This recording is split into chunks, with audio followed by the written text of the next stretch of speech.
Hey, how's it going everybody? Welcome to Freebeat. Now, if you've been enjoying the daily content that I upload here on the channel, not only should you click the subscribe button and ring the notification bell, but I've also got a free Halloween-themed live stream concert coming up.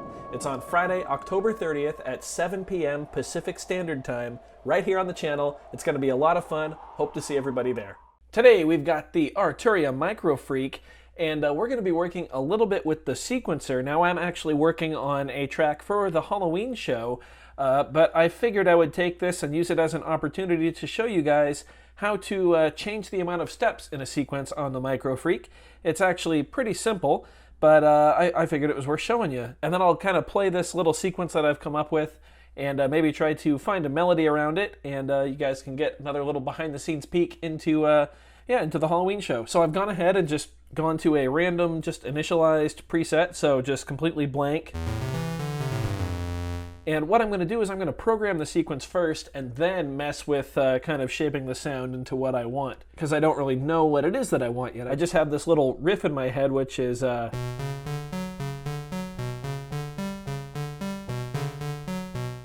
some of you might realize that that's actually in 7/4 or 7/8.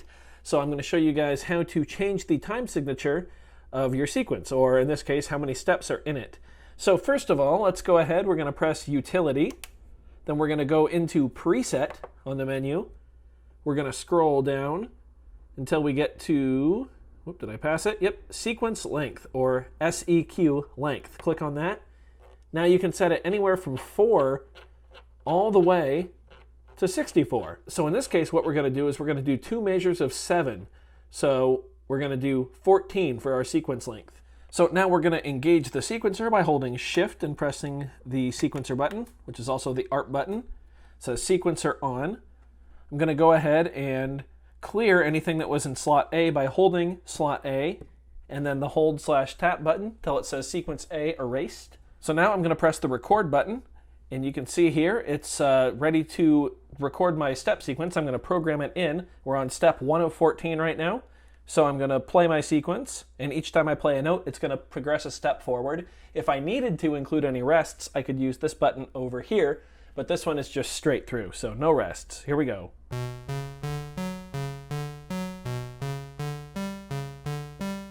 And there we go. So it always puts the pattern that you recorded, the sequence, onto just normal middle C here. But we can very clearly hear that that pattern is in 7 and it is working just as intended. 1, 2, 3, 4, 5, 6, 7, 1, 2, 3, 4, 5, 6, 7, 1, 2, 3, and so forth. So now if we just want to play it, we can press this play button here. Now if paraphonic mode is off,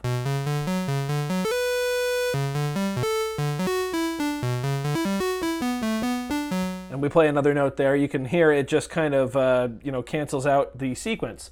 However, if we turn paraphonic mode on and play our sequence, now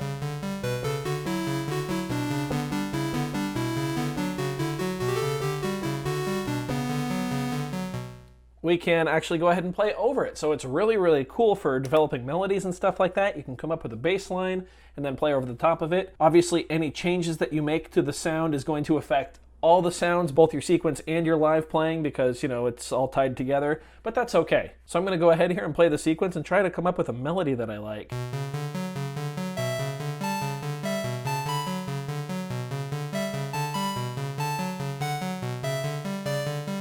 That's pretty cool.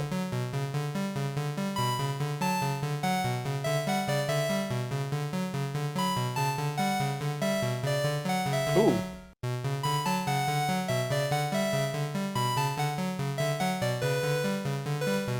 Kind of getting like a Legend of Zelda vibe from this, but I think that that's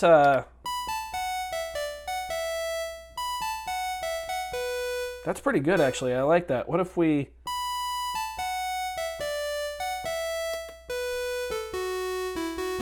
something like that? Let's play, and then we'll play our sequence over that, or our melody.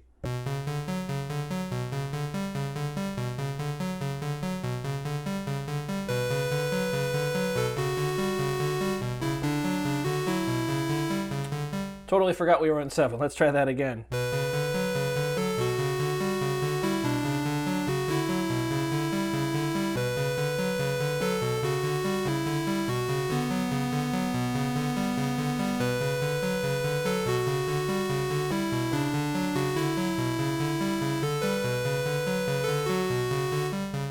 All right, I'm kind of messing that up.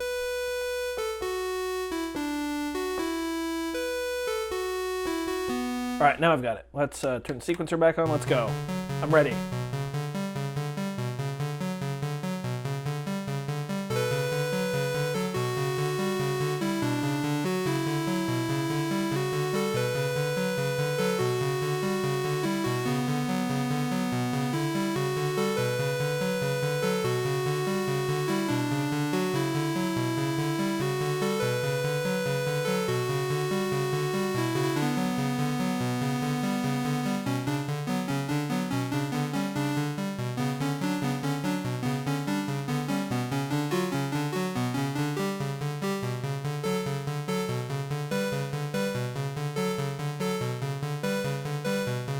Pretty happy with that for a melody, actually, so I'm going to go ahead and just play the sequence and now mess with some sound parameters here.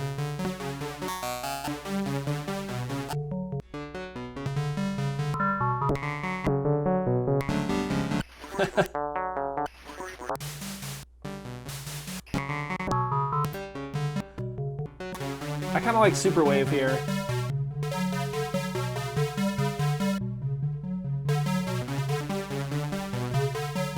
Square wave, a little bit of detune.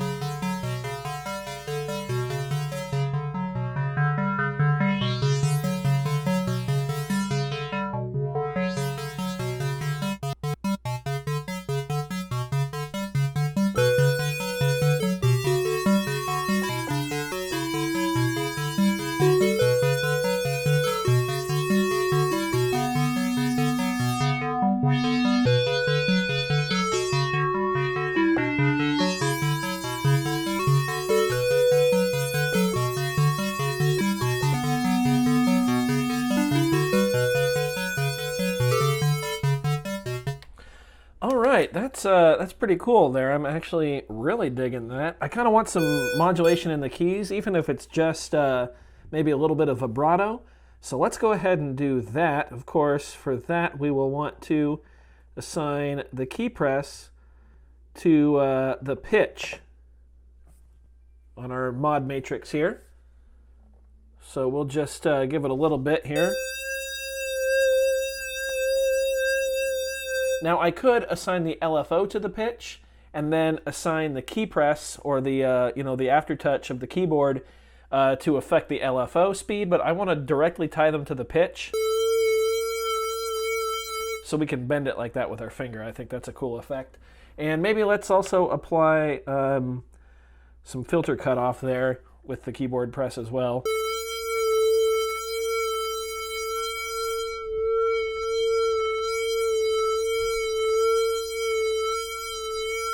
Just a little. There we go. That's pretty good.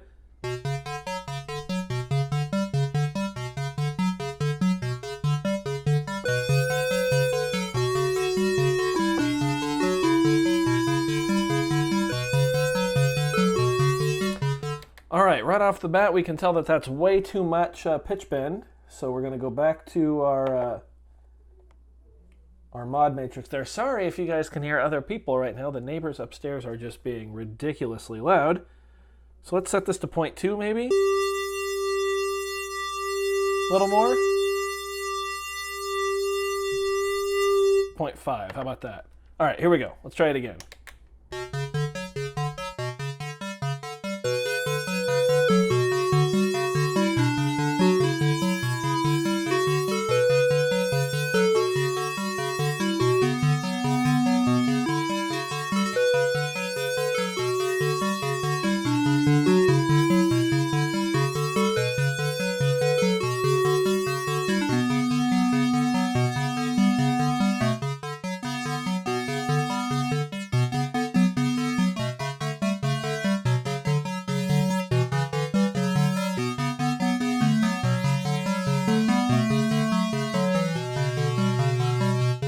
Just messing around there at the end, but I'm pretty happy with that.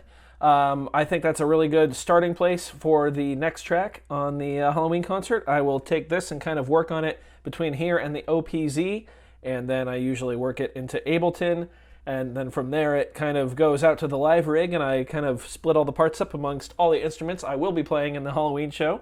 Yeah, so of course, that's also how you change the amount of steps on the sequencer of the Microfreak. What's cool is you can actually change the amount of steps in the sequencer on each patch of the Microfreak. And there's what, I think 250 of those? Yeah, 256. So there's quite a bit you can do with that. And of course, there are 2 sequences for each patch too. There's a and a B sequence, so quite a lot of variance in there. So I hope you guys enjoyed this one. Hope you maybe learned something. If not, hope you at least enjoyed the jam in 7. I know some of you are fans of 7 out there. I'm a big one, of course. If you did enjoy this video, go ahead and leave a like on it. If not, you can leave a dislike. That's okay too. Doesn't hurt my feelings, just makes me try that much harder next time. Either way, be sure to hit that subscribe button, ring that notification bell. Thanks so much for being here. Thanks for watching. We'll see you next time. Bye.